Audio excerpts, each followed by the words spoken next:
আমাদের এই কলিকাল ঘোর অন্ধকার হয়ে গেছে বাবা, আলোর দেখা কিন্তু নেই। কলিকাল এত অন্ধকার হয়ে গেছে যার জন্য আমাদের মতন সাধারণ মানুষরা বেশি পতিত হয়ে পড়েছে। কারণ কলির ধর্মটাই হচ্ছে অধর্ম। কলি কিন্তু সবসময় চাইবে নিজের ধর্মটাকে বজায় রাখার জন্য। আর কলিকালের ধর্মই হচ্ছে পাপ, দুরাচার, মিথ্যা কথা বলা, নেশা করা,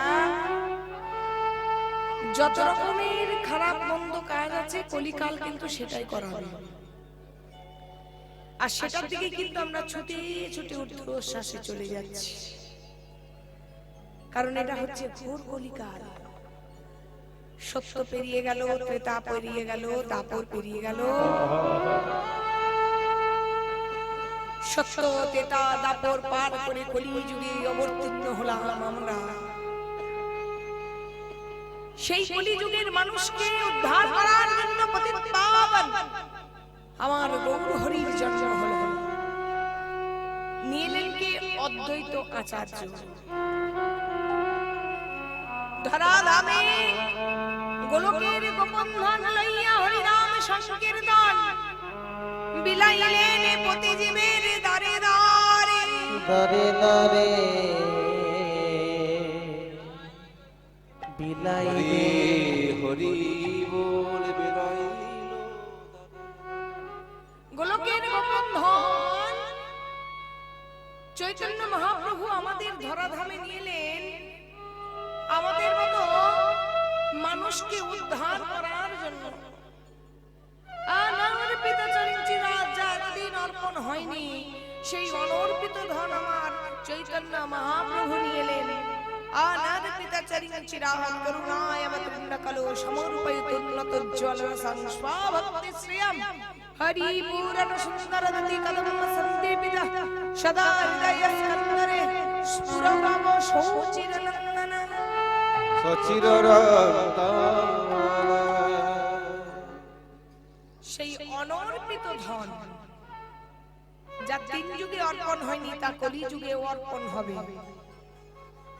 সেই অনর্পিত গচ্ছিত ধন গোলকের গোপন ধন লইয়া হরিনাম সংকীর্তন বিলাইলেন প্রতি জীবের দ্বারে দ্বারে।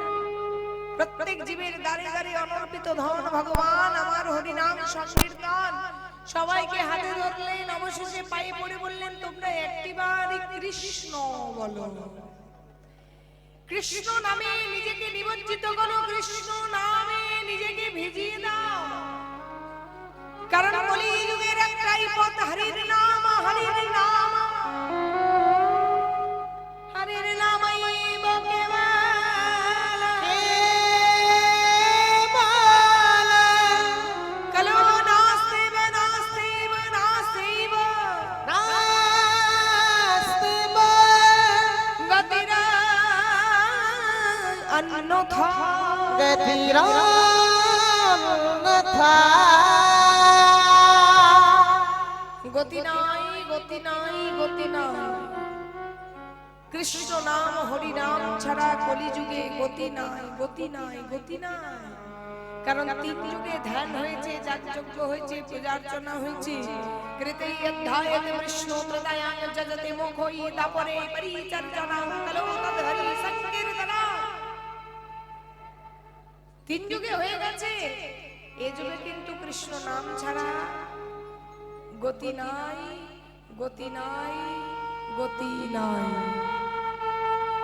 একমাত্র আমাদের উদ্ধার হবার পথ হচ্ছে হরিনাম, কৃষ্ণ নাম। যার জন্য হচ্ছে কলিযুগের মানুষ হরিনাম কৃষ্ণ নামে নিজেকে ভেজাতে পারছেন না বলেই কিন্তু বলছে কলিকালটা হচ্ছে ঘোর অন্ধকার।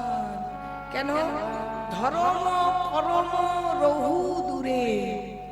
মানুষ ধর্ম থেকে বহু দূরে, কর্ম থেকেও বহু দূরে। না পারছি আমরা নিজেদের ধর্মটাকে ঠিক রাখতে, না পারছি আমরা জগৎ মাঝারে এসে সুকর্মটা করতে। যদি বলেন ধর্ম থেকে কেন দূরে, এখনো পর্যন্ত বহু মানুষ আছেন যারা আমাদের ধর্মটার নামটাই সঠিকভাবে জানেন না। আপনারা বলবেন না সরে দাঁড়িয়ে এই কথা বলছেন, হ্যাঁ এখনো বহু মানুষ আছে যারা আমাদের ধর্মের নামটা ঠিকঠাক জানে না। আমাদের ধর্মের প্রত্যেকটা মানুষকে গলায় তুলসীর মালা নিতে হয়, কপালে তিলক নিতে হয়, নিরামিষ ভোজী হতে হয়। আমাদের ধর্মের সর্বপ্রথম হচ্ছে সদাচারী, সৎ আচরণ। সাজটা না হয় সাজা খুব তাড়াতাড়ি যাবে, গলায় একটা তুলসীর মালা 5 টাকা 10 টাকা দাম হবে, বাজারে কিনে এনে গলায় পরাও যাবে, আর একটা 20 টাকা দামে একটা গোপী চন্দন কিনে কপালে তিলক নিয়ে নেওয়াই হবে। কিন্তু মালা তিলকটার সম্মানটা রাখতে এক জন্ম নয়, কোটি কোটি জন্ম পেরিয়ে যাবে। সনাতন ধর্মের মানুষকে আমরা চিনব কিভাবে? একটা মুসলমানকে দেখবেন চেনা যায়, একটা পাঞ্জাবিকে চেনা যায়, কিন্তু আমাদের ধর্মের মানুষকে কিন্তু সবসময় চেনা যায় না। কেউ বুদ্ধকে বলতে পারবেন আমাদের সনাতন ধর্মের মানুষের প্রত্যেকটা মানুষের গলায় তুলসীর মালা, কপালে তিলক আছে? না, নেই। এটা হচ্ছে আমাদের মানব জীবনের একটা বেড়া বাবা। এই যে আমরা যে বাড়িতে আছি তার পেছনে দেখলাম খুব সুন্দর একটা বাগান রয়েছে, যেখানে অনেক কিছু সবজি চাষ হয়েছে। তো এই সবজি চাষটা করার আগে বাগানটাতে কিন্তু বেড়া দিতে হয়েছে। বাগানটা যদি বেড়া না থাকে বাবা, তাহলে অনায়াসে কিন্তু গরু ছাগল ঢুকে আপনার ফসলগুলো কিন্তু যেই একটু করে অঙ্কুরোদ্গম হয়ে পাতা, কচি কচি পাতা বের হবে, সেই কচি কচি পাতাগুলোকে কিন্তু খেয়ে চলে যাবে, আপনাকে কিন্তু বাড়তে দেবে না। ঠিক অবস্থাটা আমাদেরও তাই। ভগবান কিন্তু বীজটা আমাদের জন্মের পরে দিয়ে দিয়েছে, কিন্তু কচি কচি পাতা বের হচ্ছে, আর ওই কাম ক্রোধ লোভ মোহ মদ মাশ্চর্য 6টা পশু ওই পাতাগুলোকে খেয়ে নিচ্ছে, যার জন্য কি হচ্ছে গাছটা কিন্তু আর বেড়ে উঠতে পারছে না। গাছটা যদি না বাড়ে তবে ফসলটা দান করবে কিভাবে? গাছটা তো বাড়তে হবে, তবে তো ফসলটা হবে। আর গাছ যদি না বাড়ে তবে ফসল হওয়া তো দূরে থাক, বীজটাই ভালো করে গাছে পরিণত হবে না। তো আমাদের মানব জীবনে বহু বাধা বাবা, জানেন তো? এই আসরে দাঁড়িয়ে আমি বহু কিছু ডায়লগ দিতে পারি, 3 ঘন্টার ডায়লগ, অনেক ধরনের ঘোষণা দিয়ে ভাষণ দিয়ে আমি বেরিয়ে যেতে পারি। কিন্তু কি জানেন বাবা, আপনি আচরি ধর্ম অপরে শেখায়, নিজে না আচরিলে অপরে শেখানো না যায়। আমি নিজে আচরণ করি না, আর আমি অপরকে কি শিক্ষা দেব? আগে নিজে আচরণ করতে হয়, তবে অপরকে শিক্ষা দিতে হয়। দেখুন বাবা, আপনারা মানুষ হয়েছেন, আমরাও মানুষ হয়েছি। মানুষ জন্মটা আমাদের মানুষ, ঘোর কলিকালে জন্ম নিয়েছি। তো মানুষ যখন হয়েছি, আমাদের শরীরে সবটাই কিন্তু বর্তমান হবে। শরীরে পাপও থাকবে, শরীরে লোভও থাকবে, শরীরে কামনাও থাকবে, শরীরে বাসনাও থাকবে। তাই যদি না থাকতো, একে অপরের আমরা বিচার করব। কিন্তু লোকের দিকে একটা আঙ্গুল দিলে দেখবেন বাকি আঙ্গুলগুলো নিজের দিকে থাকে। কিন্তু বিচার করাটা ঠিক নয়, কেন জানেন? যদি সত্যি প্রকৃত আমরা মান যুক্ত হুঁশ, মান রেখে কর্ম করতাম আর হুঁশিয়ার হয়ে সময় মতো গোবিন্দ চরণে পৌঁছে যেতাম, তাহলে এই জগৎ সংসারে থাকতাম না। হরি হরি। এতদিন আমাদের ভগবান কৃষ্ণের চরণে ঠাঁই হতো। তবে কি 84 লক্ষ জনি ভ্রমণ করতে করতে 4 লক্ষ মানুষ হয়? স্থাবরং বিংশ লক্ষামি নবলক্ষাংশ্চ জলজা কৃমিনাং রুদ্র লক্ষাংশ্চ 10 লক্ষাংশ্চ অন্ডজা 30 লক্ষাংশ্চ পশুনাং 4 লক্ষাংশ্চ মানবা। দেখবেন অনেক মানুষের মনে মনে চিন্তা হয়। আমার মনে হয় প্রতিটা মানুষের চিন্তাটা হয়, কিন্তু জানেন তো, শরীরে ওই যে বললাম ষড়রিপু এমন ভাবে বিরাজমান, ওই ভালো চিন্তাটা খুব তাড়াতাড়ি মাথা থেকে মুছে যায়, সংসারের চিন্তা ঢুকে যায়।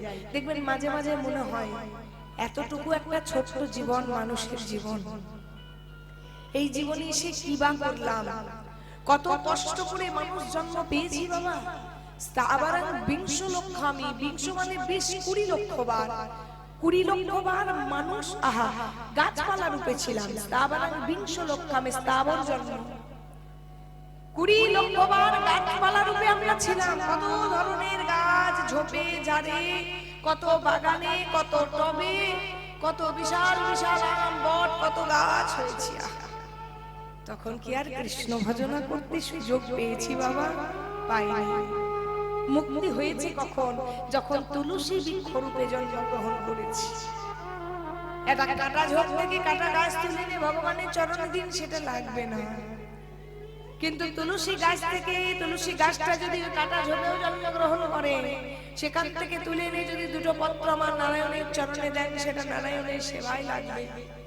তুলসী পাতা যখন আমার ভগবানের সেবায় লাগলো, তুলসী মালা যখন ভক্ত কণ্ঠে এলো, তখন হলো আমাদের গাছপালা জন্ম থেকে মুক্তি লাভ। নবলক্ষাংশ জলজা, কত ধরনের জলজ প্রাণী, কাঁকড়া হয়েছি, মাছ হয়েছি, কত ধরনের ছোট ছোট জলের পোকামাকড় হয়েছি, জলজ প্রাণী রূপে জন্মগ্রহণ করেছি। মুক্তি হয়েছে কখন? যখন শঙ্খ রূপে জন্মগ্রহণ করেছি, আর সেই শঙ্খ আমার গৌর গোবিন্দের আরতিতে বেজে উঠেছে, তখন হয়েছে জলজ প্রাণী থেকেই আমাদের মুক্তি লাভ। কৃমিনাং রুদ্র লক্ষাংশ, রুদ্র মানে 11, কীট পতঙ্গ রূপে ছিলাম 11 লক্ষবার, নানান ধরনের কীট পতঙ্গ। যখন বজ্র কীট রূপে জন্মগ্রহণ করেছি, আর নারায়ণ শালগ্রাম শিলা যাদের বাড়িতে আছে, আমার বাড়িতে আছে নারায়ণ শালগ্রাম শিলা, আমাদের ব্রাহ্মণ বাড়ি, সেখানে সেবা হয়। তো সেই শালগ্রাম শিলার মধ্যে একটা জায়গা থাকে বজ্রকীট, সেখানে স্থান নেয়। সেই বজ্রকীট রূপে যখন জন্মগ্রহণ করি, তখন হয়ে যায় আমাদের কীট পতঙ্গ থেকে মুক্তি লাভ। 10 লক্ষাংশ চন্দ্রজা, মানে হচ্ছে ডিম। ডিম কারা পারে? পাখিরা পারে। তাহলে পাখি রূপে থাকি 10 লক্ষবার, কত ধরনের পাখি। তার মধ্যে যখন ময়ূর রূপে জন্মগ্রহণ করি, সেই ময়ূরের পাখা আমার গোবিন্দ চূড়ার উপর ধারণ করেছিলেন, রাধারানীর কাছে দাসত্ব স্বীকার করেছিলেন। তবে হয় পাখি জন্ম থেকে মুক্তি লাভ। 30 লক্ষবার থাকি পশু রূপে, কত ধরনের পশু দেখেছেন তো মা? কুকুরগুলো খাওয়ার জন্য কেমন ছটফট করে, বিড়ালগুলো খাওয়ার জন্য কেমন ছটফট করে। তখন দেখবেন মানুষের মনে ভাবনা হয়, আমাদের মনে ভাবনা হয় যে আহা, কত খাবার আমরা নষ্ট করি। অযথা দেখবেন অনেক মানুষ অনেক খাবার নষ্ট করে। মা লক্ষ্মীকে নষ্ট করতেন কেন জানো? ভগবান কিন্তু মেপে দিয়েছে। এবার তুমি কিভাবে খরচ করবে সেটা তোমার ব্যাপার। তুমি যদি সবকিছু ছড়িয়ে নষ্ট করে তুমি তাকে অপচয় করে দাও, ব্যবহারটা সৎ ব্যবহার না হয়, ভবিষ্যতে কিন্তু ওই এক মুঠো ভাতের জন্য, একটু মুড়ির জন্য, একটু রুটির জন্য কিন্তু ছটফট করতে হবে। কারণ এই জায়গাটা আমরা ভালো বুঝি, জানেন তো বাবা? আপনারা তো বাবা মায়ের মতন, আপনাদেরকে জ্ঞান দেওয়ার কিছু নেই, কিন্তু এগুলো হচ্ছে আমাদের জীবনের এক্সপেরিয়েন্স বলতে পারেন। এই যে ধরুন আমরা কীর্তন গান করতে বেরিয়ে যাই, অনেক সময় কি হয়, অনেক খাবার আমরা নষ্ট করে ফেলি, খেতে পারি না। কিন্তু জানেন বাবা, এমন এমন হয়, হয়তো কীর্তনের জায়গায় বেরিয়েছি, এমন রাস্তা সেখানে খাবার কোনো জায়গায় নেই, কোনো দোকানও নেই, কিছুই নেই, ঘন্টার পর ঘন্টা গাড়ি চলছেই চলছে। একটু জলের জন্য, এক মুঠো ভাতের জন্য, তখন মনে হয় ভাতের উপর যদি একটু আলু সেদ্ধ, একটু নুনও পাওয়া যেত, মনে হয় অমৃত করে খাওয়া যেত। তখন বুঝতে পারি আমরা কত খিদেই জ্বালায় মানুষ ছটফট ছটফট করে। তখন বুঝি যে কত অপচয় করি, কিন্তু দেখো এখন এক মুঠো ভাতের জন্য ছটফট করছি। এটাই হয় বাবা, টাকা পয়সা থাকলে ব্যাগে টাকা পয়সা থাকে, কিন্তু খাওয়ার সুযোগ থাকে না। এটা ভুল কথা। আমার কাছে টাকা পয়সা আছে, আমি খেতে পাবো তাও নয়। আমি সকাল থেকে অনেক ধরনের রান্না করেছি, তারপরে আমি ওই একটা দেড়টা দুটোর মধ্যে ভাত খেয়ে নেবো, এটাও সম্ভব নয়। কেন জানো না? ভগবান যা লিখে রেখেছেন, ভগবান যা করে রেখেছেন, ঈশ্বর যেটা করে রেখেছেন, আপনার রান্না করেও দেখবেন আপনি খেতে পারছেন না। আবার দেখবেন বাড়িতে রান্না করেননি, হঠাৎ আপনি নানান ব্যঞ্জন দিয়ে সেবা হয়ে গেল। কখন যে তার কপালে কি আছে বলা খুব মুশকিল, কারণ আমাদের ইশারায় চলে না। তাহলে কত পশু আছে, কত অসহায় পশু যারা খিদের জ্বালায় ছটফট করে, তারা কি কৃষ্ণ নামের মহিমা বোঝে? তো বোঝে না। 80 লক্ষ বার বেরিয়ে গেল, আর 4 লক্ষ বার মাত্র মানুষ। তার মধ্যে কত মানুষের কত দুঃখ বাবা বলো। কারো হয়তো হাত নেই, কারো পা নেই, হরি বল। কেউ কান থাকতেও ভালো করে শুনতে পায় না, কেউ মুখ থাকতেও বদন ভরে কৃষ্ণ নাম গাইতে পায় না। শুধু কি তাই? এমন হতে পারে কোন সন্তান মায়ের গর্ভেই পতন হয়ে যায়। 4 লক্ষর মধ্যে কোন কোন সন্তান গর্ভেই পতন হয়ে যায়, মারা যায়। কোন কোন সন্তান হয়ে মারা যায়, কোন কোন সন্তান 15 বছর, 20 বছর, 22 বছর। এখন তো শুনতে পান কত দিকে কত বিপদ। এই তো গত মনে হয় কালী পুজোর আগের দিন যেখানে প্রোগ্রাম করে এলাম, সেখানেই তো যে দাদা ছিলেন সেই দাদা বললেন 80 লাখ টাকা খরচা করেছি, কিন্তু আমার ছেলেকে ব্যাঙ্গালোরে এনেও আমি ভালো করতে পারলাম না। চিন্তা করুন, 80 লাখ টাকা খরচা করেছে তবু তার সন্তানকে ফিরে পায়নি। তাহলে মানুষের এই ছোট্ট জীবন, এই 84 লক্ষ জনের মধ্যে 4 লক্ষ বার মানুষ। আর এই মানুষ জন্ম পেয়ে যদি হরি নাম কৃষ্ণ নাম নিনাম করি, যার দয়ায় বেঁচে আছি, যার দয়ায় দুমুঠো মুখের মধ্যে খাবার যাচ্ছে, যার দয়ায় পড়েছি, যার কৃপায় আমরা জীবন নিয়ে জীবন ধারণ করছি, তার সঙ্গে যদি আমরা বেঈমানি করি মা, তাহলে আমাদের সর্বশেষ হয়ে যাবে। ভগবান বলেছেন, যে করে আমার আশ, আমি করি তার সর্বনাশ। তবুও যদি ছাড়ি না আমার আশ, আমি হই তার দাসানুদাস। সকাল থেকে রাত্রি পর্যন্ত যাবতীয় যা কর্ম করেন, কার জন্য করেন বলুন? সত্যি কথা বলুন। সকাল থেকে রাত পর্যন্ত যা কর্ম করেন, কার জন্য করেন? নিজের সুখের জন্য করেন। নিজের জীবনে যাতে ভালো থাকি, সংসারে ভালো থাকি, তার জন্য করি। কীর্তন শুনছেন, এটাও নিজের স্বার্থেই শুনছেন। কীর্তন গাইছি, সেটা নিজের স্বার্থেই গাইছি। যেদিন স্বার্থ ছাড়া ভগবানকে ডাকবো, যেদিন স্বার্থ ছাড়া, চাওয়া পাওয়া ছাড়া, কামনা বাসনা ছাড়া ভগবানের চরণে এক ফোঁটা নয়নের জল দেব, সেদিন সত্যিকারের কৃপা হবে। হরি বল, হরি বল। ভগবান বলেছে কিচ্ছু চাই না, আমায় সোনা দিয়ে মুক্ত হবে না, আমার জন্য ভালো ভালো ফল মিষ্টি দিতে হবে না গো। এই বিশ্ব ব্রহ্মাণ্ডের যিনি মালিক, যার ইশারা ছাড়া গাছের একটা পাতা পর্যন্ত নড়ে না, তাকে আবার আমরা কি দেব? তাকে দিতে হবে আমাদের শুদ্ধ কর্ম। কোন কর্ম? শুদ্ধ মনের ভালোবাসা। সেটা গলায় তুলসীর মালা পরেও সম্ভব, আর না পরেও সম্ভব। অনেকে ভাবেন নিরামিষ খেতে পারবো না, কি করে তুলসীর মালা নেব?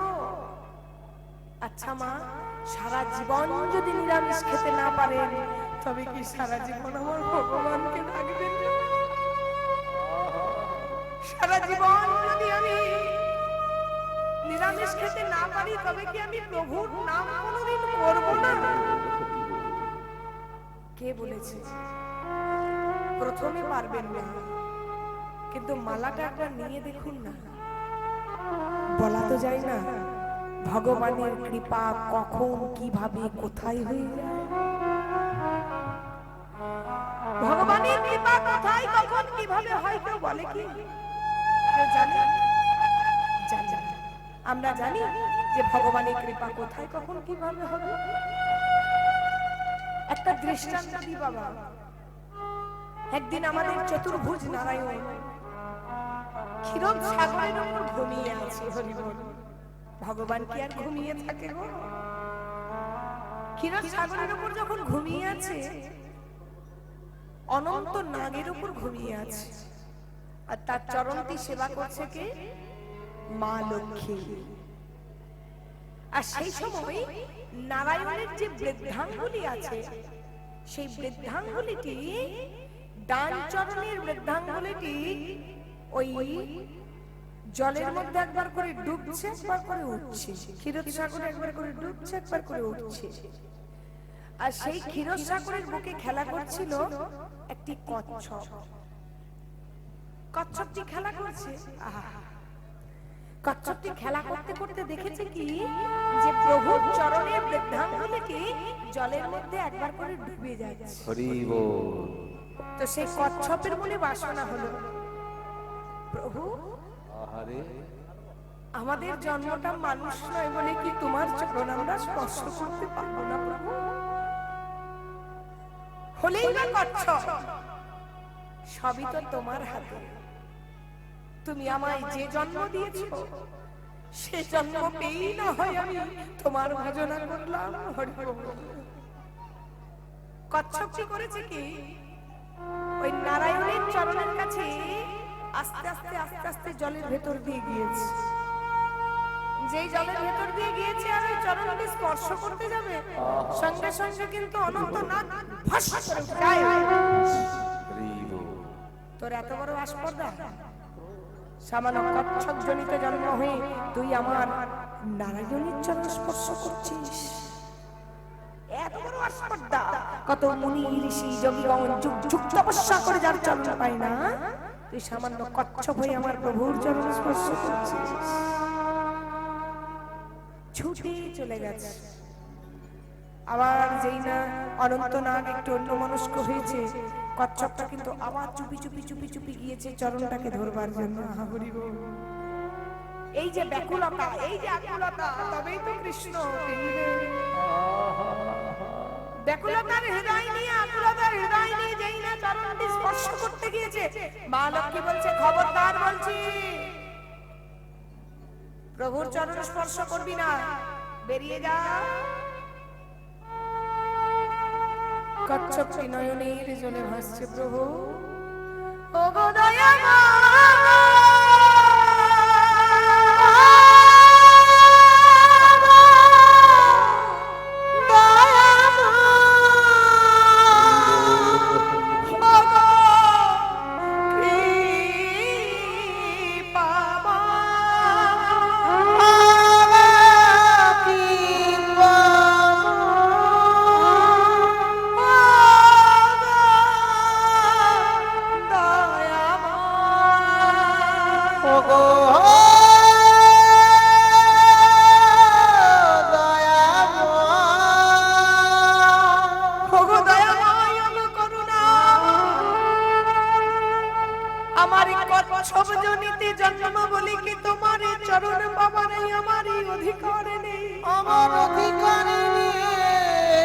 বল চতুর্ভুজ নারায়ণ, তুমি যদি দয়াময় হও, তুমি যদি কৃপাময় হও, তুমি যদি ভক্তবৎসল হও, তবে আমি জলের প্রাণী হই কি তোমার ভক্ত হতে পারলাম না, ভক্ত হতে পারলাম না। ভগবান সকল জ্বালা সহ্য করে না ভক্তের অহংকার আর চোখের জল। যেই না কচ্ছপটি চোখের জলে সমুদ্রের জলে একাকার করে দিল, ভগবান মনে মনে চিন্তা করলো, যে জনিতেই জন্ম হোক না কেন, জন্ম হোক যথা তথা, কর্ম করো ভালো, তোমার কর্ম যদি ভালো থাকে তথাস্তু, আমার আশীর্বাদ সব সময় আছে, কৃপা করার জন্যই আমি আছি, তবে এ জন্মে নয়, ঠিক কোনো না কোনো জন্মে তোর কৃপা হয়ে যাবে। হরি বল, হরি বল। পরজন্ম হলো ত্রেতা যুগ, যুগ এলো ত্রেতা, জন্ম হলো নারায়ণের রাম, আর সেই কচ্ছপটির জন্ম হলো কেবট বা মাঝি রূপে। হরি বল। তাহলে চিন্তা করুন, ভগবানকে ডাকার জন্য কচ্ছপ থেকে মানুষ হয়ে গেল। রামচন্দ্র যখন 14 বছরের জন্য বনবাসে যায় মা সীতার ভাই লক্ষ্মণকে নিয়ে, সেই সময় অহল্যাকে উদ্ধার করেছিলেন, পাষাণ উদ্ধার করেছিলেন। এবার পাষাণ উদ্ধার করে যখন ওই নদীর ঘাটে এসে দাঁড়িয়েছে, সেই কচ্ছপ এবার অর্থাৎ মাঝি একটি নৌকা নিয়ে দাঁড়িয়ে আছে। এবার যখন নৌকা নিয়ে মাঝি দাঁড়িয়ে আছে, রামচন্দ্র কিন্তু জানে এই মাঝি সেই কচ্ছপ, কিন্তু মাঝি জানে না যে আমি কি ছিলাম আর ইনি কে। হরি বল। রামচন্দ্র বলছে মাঝি পার করো। আহা হরি বল। যিনি ভবভারের কর্তা, যিনি আমাদের পারাপার করে, হরি বল হরি বল। তিনি আজকে মাঝিকে বলছে মাঝি পার করো, মাঝি পার করো।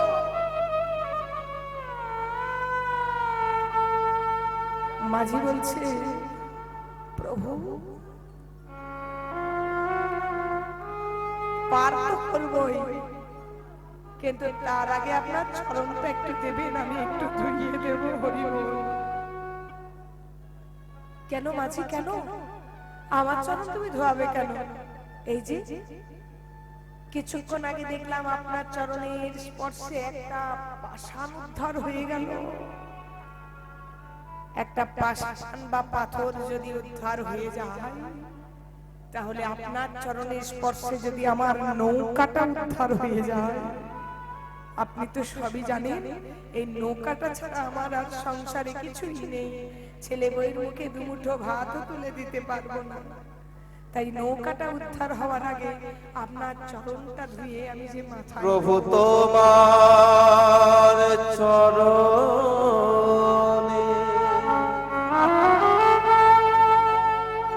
সপে দিলাম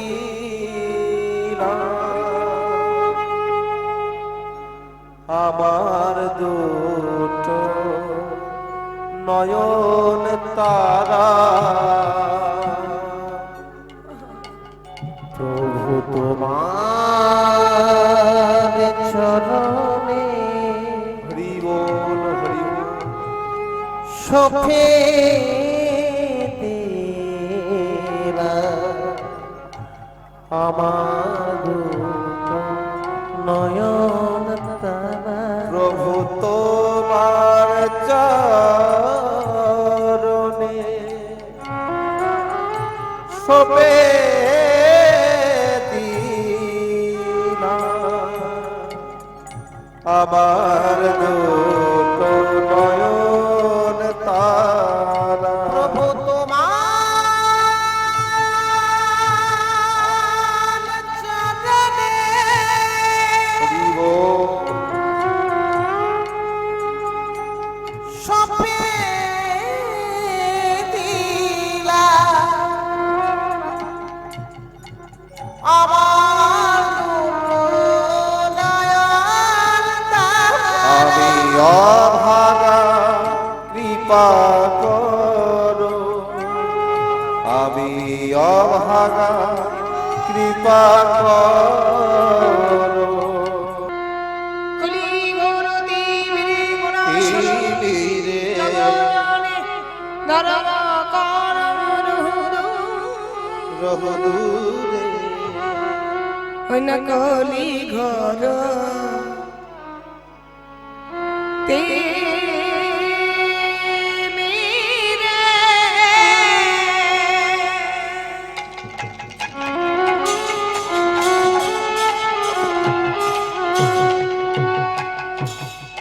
গোরা শোনো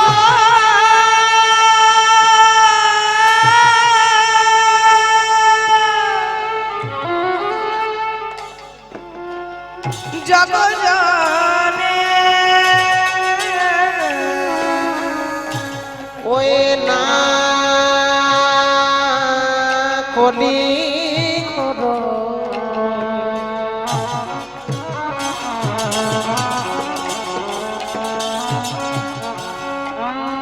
তিনি রে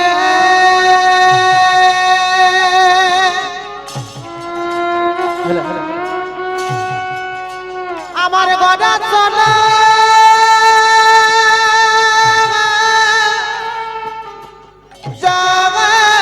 জানে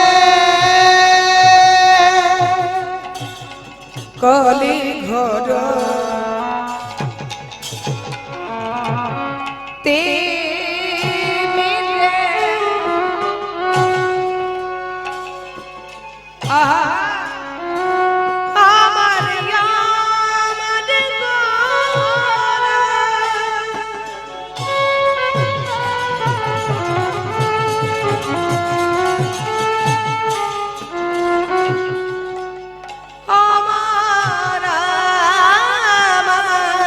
ভাবনিধি গুণা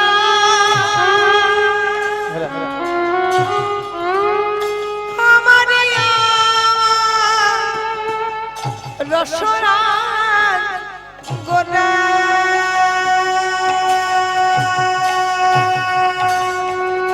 আমার গোনা গোরা গোড়ার আমার কখন কি যে ভাবে রোদ আমার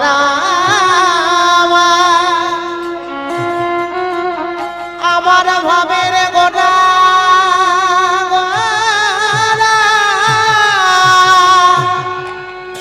ওই না কলি ঘর তুমি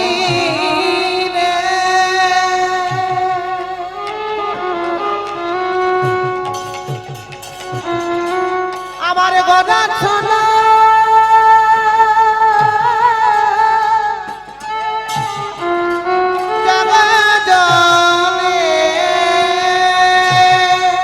কিবা ধর্ম করম রহুরে ধর্ম করম রহু দূরে ওই না ধর্ম করম বহুদূরে ওই না ধর্ম করম বহুদূরে নানা হবার নই গো না ওগো হবার নয় গো না না না না না হবার নই গো হবার নই গো এমন কলির অব তাদের মতো হবার নই গো এমন কলির তাদের মতো হবার নই গো আমার কলি রব হরি বল হরি বল তাদের মতো হবার নয় গো এমন কলির হব তাদের মতো হবার নই গো আমার গোড়া পাবন আমার তাদের হবার নই গো আমার গোড়ায়ব তাদের মতো হবার নয় গো মনে পতিতে পাবন হবার তাদের সত্য তেতা পড়ে গেল তাদের তাই মতো বলো হরি বল। গোড়ায়ব তাদের মতো সত্য গোড়ায়ব তাদের মতো সত্যতে তাতা পড়ে গেল গোড়ায়ব তাদের মতো সত্যতে তাতা পড়ে গেল ওই গোড়ায়ব তাদের মতো এমন খবর নাই গো ওই না ধরব করম রহু দূরে ধরব করম রহু দূরে